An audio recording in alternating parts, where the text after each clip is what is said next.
I'm currently walking down an original stretch of the old Braddock Road, which today is right along historic US 40 near Uniontown, Pennsylvania.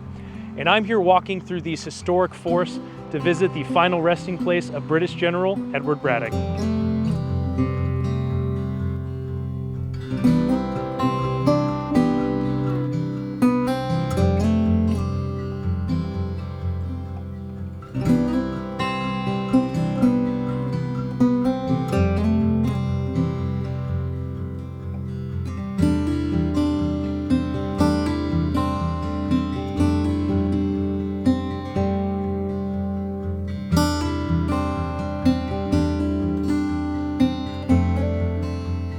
Okay, I am here at Braddock Park, which is the final resting place of British General Edward Braddock.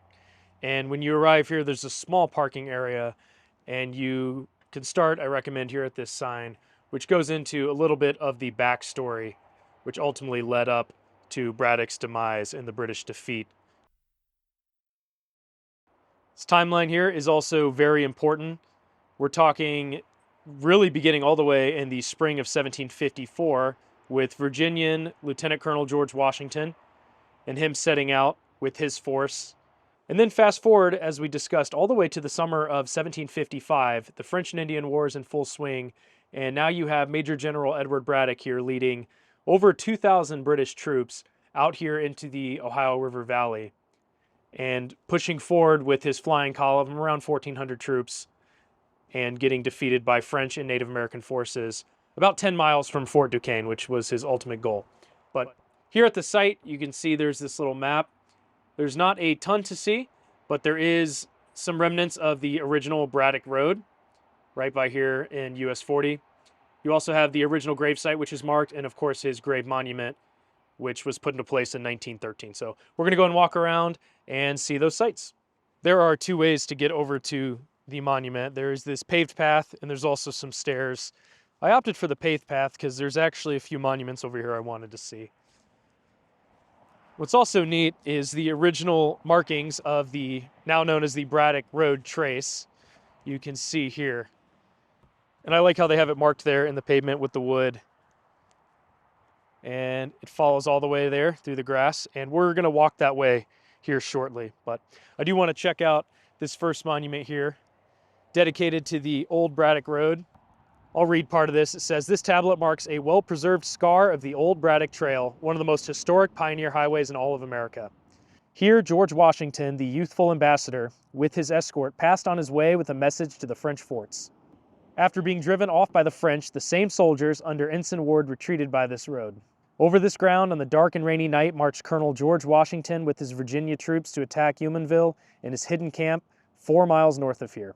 That march ended in the first clash of arms, which opened the French and Indian War that ended in driving France from America. Here passed in proud array the ill-fated Braddock army, and by this route returned its bleeding remnant after the disastrous defeat." So this tablet was placed in 1931. Really cool monument. And right next to it are the remnants of the old Braddock Road. And it cuts right there down through the woods, which here in a little bit we'll see the original gravesite of General Edward Braddock. Here is another marker discussing first roads to the west, to include here the Braddock Road. And this map is actually really important to understand when you can see the beginning point of a lot of the troops that came out of Virginia, usually meeting and mustering there in Fort Cumberland, as we see here, near modern-day Cumberland, Maryland. Of course, we have Braddock's Road tracing through, and the site of Fort Necessity, which is just about a mile from here. And ultimately, their goal, which they never made it to, was Fort Duquesne. And they're about 10 miles to the east-southeast of it when they were defeated in the Battle of Monongahela.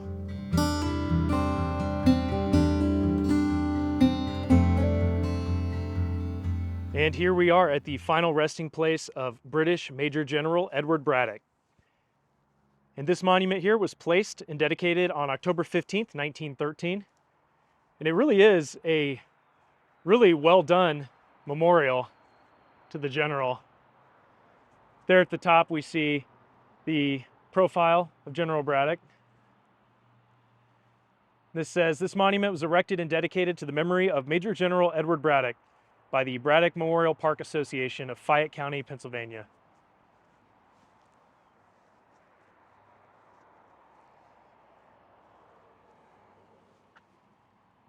And another tablet on this side. Here lieth the remains of Major General Edward Braddock, who in command of the 44th and 48th Regiments of English Regulars was mortally wounded in the engagement with the French and Indians under the command of Captain M. de Bijou at the Battle of Monongahela within 10 miles of Fort Duquesne, now Pittsburgh, July 9, 1755. He was borne back with the retreating army to the Old Orchard Camp about 1/4 of a mile west of this park, where he died July 13, 1755. Lieutenant Colonel George Washington read the burial service at the grave. And we have another bronze tablet on this side. It reads, "This bronze tablet was erected and dedicated to the memory of Major General Edward Braddock by the officers of his old regiment, the Coldstream Guards of England." That's really cool.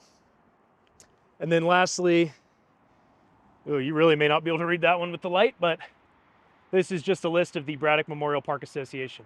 So really, really neat monument from 1913. And this is today the final resting place of Major General Edward Braddock, right between historic US 40 on the left and down here on the right, which we'll see shortly, is a portion of the old Braddock Road, which they marched down to and from. And as we discussed, this road was used by armies and pioneers for many, many decades. Before we head down and walk an original stretch of the Braddock Road, I do want to take a moment to look at this interpretive sign, which talks about something really fascinating in regards to Edward Braddock's death and burial. So they call it a secret grave because after he died on the evening of July 13th, they buried him on the morning of July 14th, and Lieutenant Colonel Washington presided over his burial.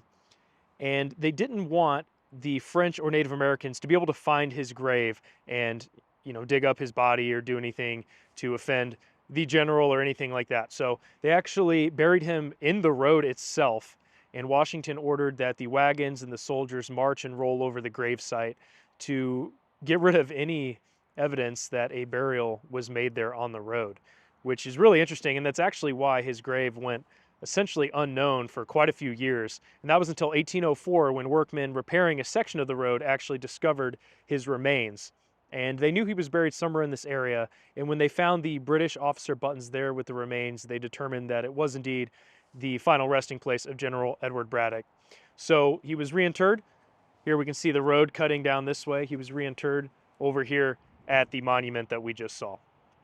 But we're going to go ahead and walk down a portion of the Braddock Road down to the original site of General Edward Braddock's burial. I usually like to visit historic sites around the same time of year that that event occurred. So the Battle of Monongahela and the burial of General Braddock took place in July of 1755. It's currently November, so of course the trees are for the most part bare, and it doesn't exactly look like it would have at the time, but you can see how dense the woods are in this area. And you can only imagine marching soldiers and trying to get cannons and wagons through these rutted roads and these just like pioneer pathways, and how difficult that would have been, and also how terrifying it would be to get attacked from all sides unknowingly through the trees.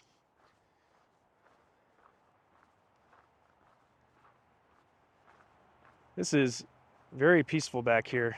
You can see the creek running through. And here we have a marker that reads, "This tablet marks the spot where Major General Edward Braddock was buried, July 14th, 1755. His remains were removed in 1804 to the site of the present monument." That is really, really neat. And again, it's not a lot, but there is just this small stretch of the old Braddock Road cutting here through the trees. Okay, I'm gonna go ahead and finish up my time here visiting the final resting place of British General Edward Braddock. And this is just another one of those really fascinating historic sites just nestled along historic US Route 40. And a lot of people just drive by. There's only been one other car here since I stopped by. But if you're coming to visit the Battle of Fort Necessity site, which a lot of people do, make sure you take some time to visit here. And you can learn a little bit more about how the French and Indian War played out in the Ohio River Valley in the years after the Battle of Fort Necessity. But that's going to be it for this one. Now it's on to the next journey.